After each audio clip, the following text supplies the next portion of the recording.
So the next stage is to set up the eyes, make sure that they're looking at a target object. And what we want to do actually is we want to change up our control a bit. This will be sort of the master control for the eyes, but we also want to have individual control for the eyes, for being able to target each eye separately. This will allow us to be able to do things like focus the eyes a little better without having to move the target closer in and out. We can be able to leave the target alone and be able to move each one individually. For that, we're just going to create a right and a left target for each one. And probably the best way to go about doing that is just do a couple of text objects. We'll call one right, and maybe make that a little bit bigger. And we'll call this one left. What I'm going to do with both of these is just center the pivot point.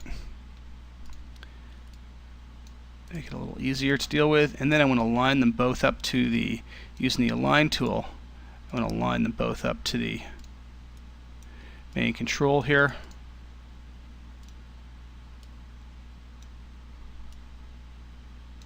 And then move them out. Oops. And what I want to do is just get them up kind of close to where they should be. Lined up to the eyeballs. So best way to do that is use your line tool again, but this time only align in two of the axes as opposed to all of them. And we should be able to line these up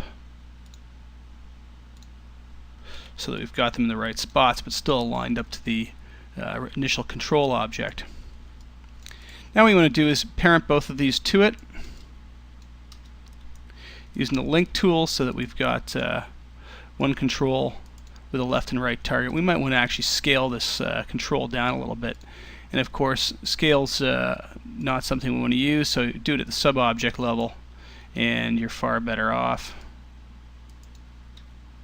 And make sure we're in view. There we go. And there we go. Now we've got a left and right target. I always color code everything, of course, and I usually do that with one of my custom scripts that just makes it easy on me, using color left right, and it colors things with blue in the center and red on the right, and red on the left and green on the right for port and starboard. Now what we want to do is we want to be able to set up the eyeballs. I'm just going to hide off the character for a minute, just so I can see things a bit better. And the best thing to do is not put look at constraints on the eyeballs and have them look directly at the control object. That's for a couple of reasons. One, all of a sudden they're going to pop to a new angle and you're going to have to try and get them back to the angle you want. The other thing is I always try and keep my character rig separate from the actual geometry. Reason for that is if at any point in time I wanted to go back and change the eye, swap it out for a new model, or even maybe the modeling process is still underway and the models are being worked on and I've just got a proxy eye sitting in here and I'm going to go replace it with another one later. I don't want to have that eye directly controlled. I just want it linked into an object that's controlled. That way I can just drop the new eye, parent it into place, and away I go. I've got it's all set up the way it should be.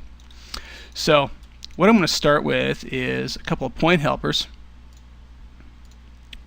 And I'm going to start with some point helpers. I'm going to put the axis tripod on as well. And I'm going to line that up to the eye in rotation and position for now. Rotation, I guess, really isn't important, but it's a good way to go about doing it. And I'm just going to make another one of those.